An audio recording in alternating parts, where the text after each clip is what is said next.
आणि हे दोन्ही भाऊ एकत्र यावं म्हणून मराठी माणसाची खूप इच्छा होती. ती इच्छा उद्या पूर्ण होते. आणि आमचे सर्व शिवसैनिक आणि मनसेचे कार्यकर्तेसुद्धा त्यांनाही वाटतं की नाही, आपण आता काहीतरी महाराष्ट्रात नवं चैतन्य निर्माण करू. ते उद्धवसाहेब आणि राजसाहेबांच्यामुळे. आणि हेच नाही तर त्या ठिकाणी सर्व जनता त्या ठिकाणी म्हणते. आणि म्हणून त्या जनतेच्या दृष्टिकोनातून जर पाहिलं तर आज जे महाराष्ट्रात जे चाललं आहे हे भ्रष्टाचार, भांडणं तणणं आणि काहीतरी, तर त्याच्यामुळे ते काहीतरी बदल पाहिजे. आणि म्हणून लोकांची इच्छा जी आहे ती दोन्ही भावांच्यासाठी आहे. आणि दोन्ही भाऊ एकत्र येतात हे सर्व आमच्या सर्व पदाधिकाऱ्यांना, म्हणजे आम्ही सर्व त्या ठिकाणी आनंदात आहोत की दोन्ही भाऊ एकत्र आले तर खूप वातावरण बदल महाराष्ट्राचं. पुढे मनपा असेल किंवा स्थानिक स्वराज्य संस्थाच्या निवडणुका आहेत, दोन्ही पक्षांनी एकत्र येऊन एकत्रित ही निवडणूक लढवली पाहिजे, काय वाटतं?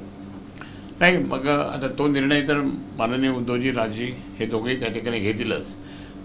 तो निर्णय घेतल्यानंतर मग बाकीचे हालचाल पुढे होतील. आता उद्या फक्त मराठी बांधवांचा मेळावा त्या ठिकाणी आहे. जे GR यांनी खोटा GR काढला होता तो रद्द केला, सरकारलाच करावा लागला.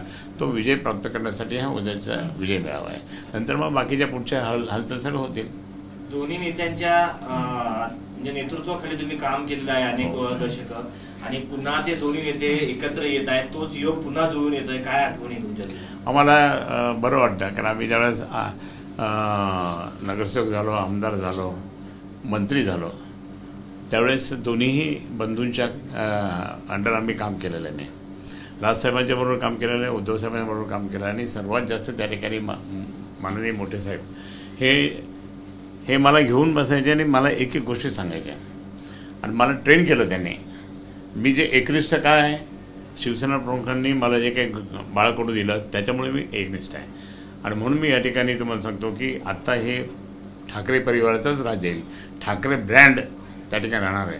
आणि म्हणून ठाकरे ब्रँड तुम्हाला दिसून येईल. आणि जनतेला तेच पाहिजे, म्हणजे खूप चांगल्या पद्धतीचं वातावरण या ठिकाणी येईल.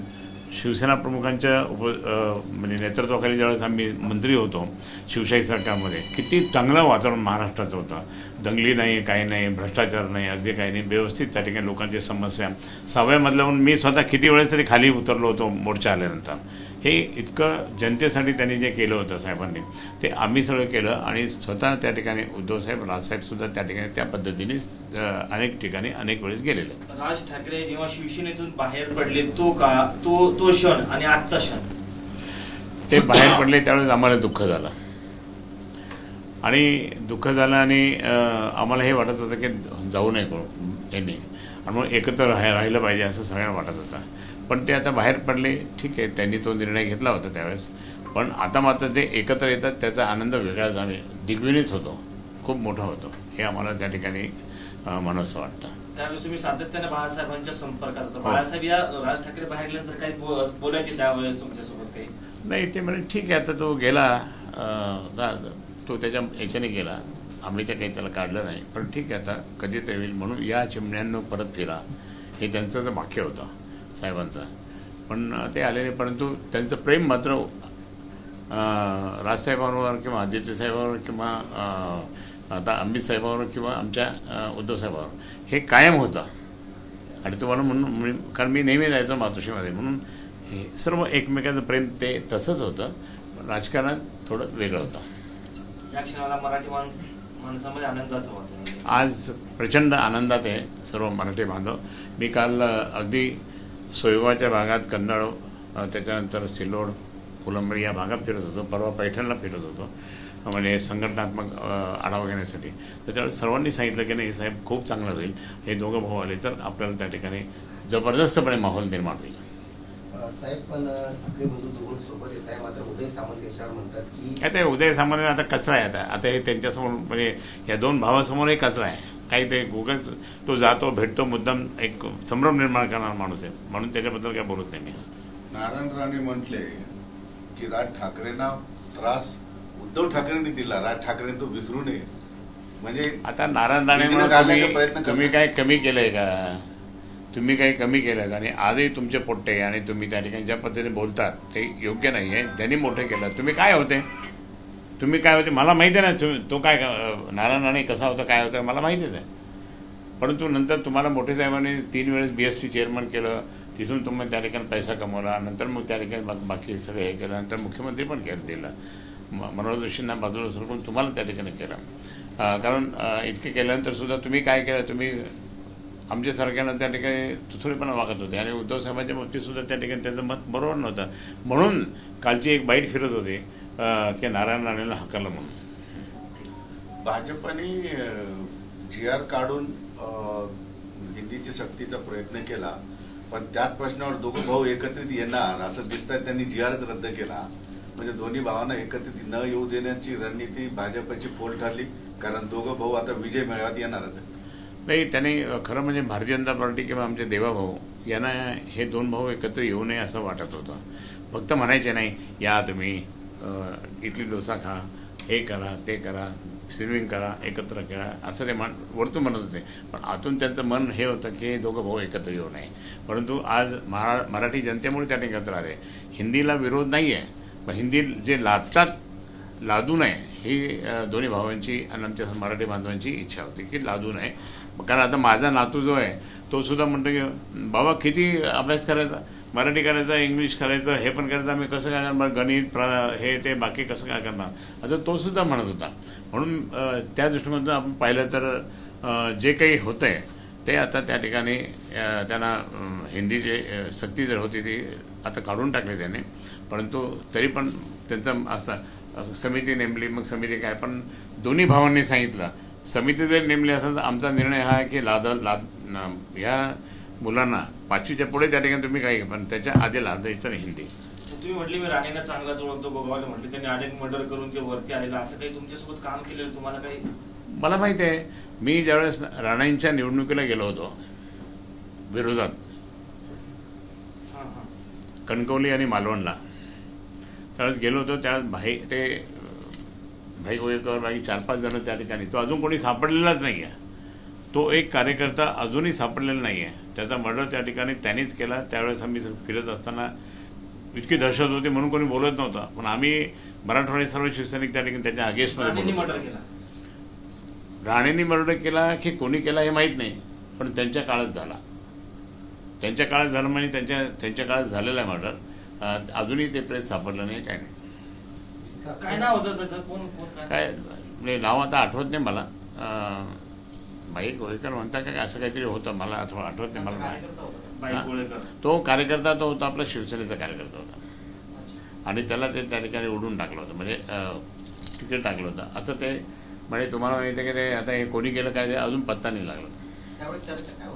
चर्चा तर ती पूर्ण गावातलीच होती, हे त्यांनीच केलं असं म्हणून. कारण दहशत खूप होती ना नारायणांची, सगळी दहशत. आम्ही त्या दहशतीमध्ये आम्ही फिरायचो. आमच्यावर केसेस दाखल केल्या त्यांनी तिथं कणकवली आणि मालवण कोर्टात माझ्यावर केसेस दाखल केले, आमच्या दिवाकर रावतेवर दाखल केली, अनेकावर केले मुद्दाम त्याने.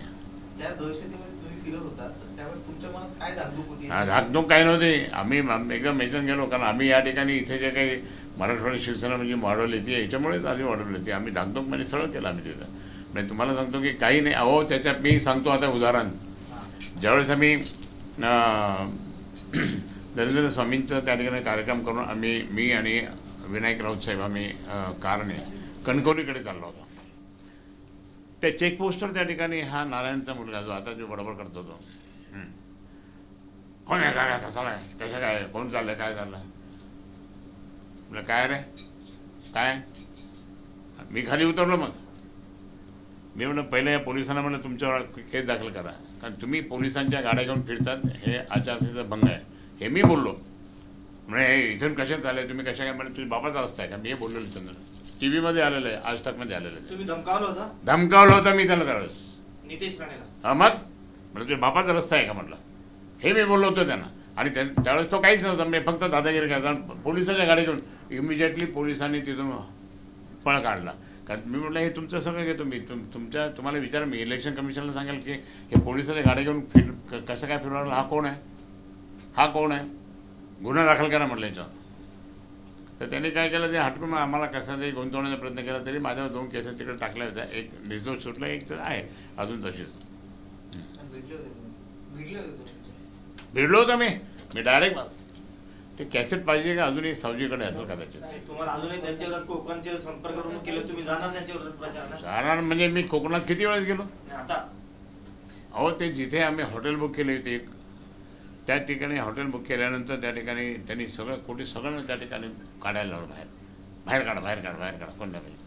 आणि मी म्हटलं की आपण त्या ठिकाणी हॉटेलवाल्याला सांगितलं होतं आम्ही त्या ठिकाणी पैसे भरलेले आहे, पावती आमच्याकडे, तुम्ही जर म्हणाल तर आम्ही कोर्टात जाऊ, पोलिसांना जाऊ.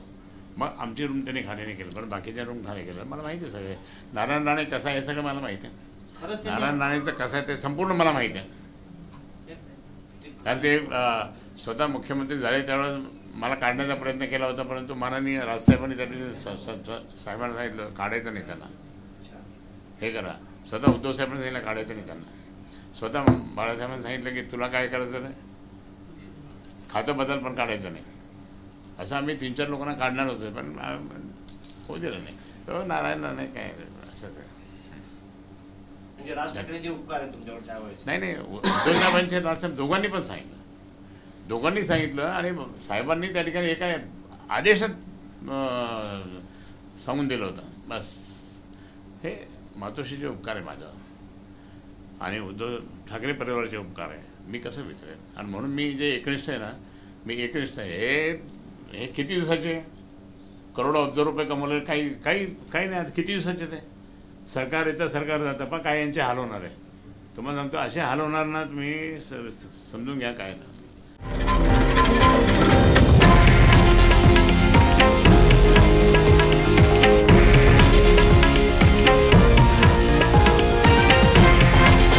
हे आहे देशातील नंबर 1 न्यूज नेटवर्क आणि आपण पाहत आहात TV9 मराठी, एकमेव.